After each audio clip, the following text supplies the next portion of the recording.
بسم اللہ الرحمن الرحیم۔ السلام علیکم ورحمۃ اللہ وبرکاتہ۔ مسلمانوں کی سال میں 2 عیدیں۔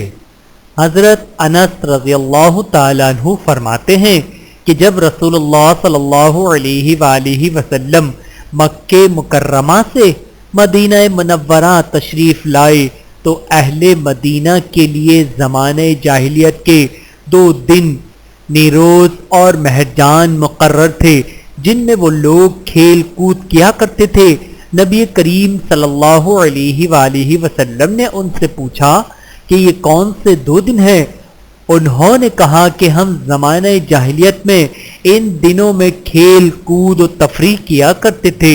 رسول اللہ صلی اللہ علیہ وآلہ وسلم نے ارشاد فرمایا، اللہ سبحانہ و تعالی نے ان 2 دنوں کے بدلے ان سے بہت بہتر 2 دن تمہیں عنایت فرمائے ہیں، ایک عید الاضحیٰ کا، نمبر 2 عید الفطر کا دن۔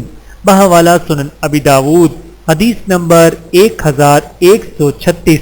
اللہ تعالی ہم سب کو احادیث مبارکہ پہ عمل کرنے کی توفیق عطا فرمائے، آمین ثم آمین۔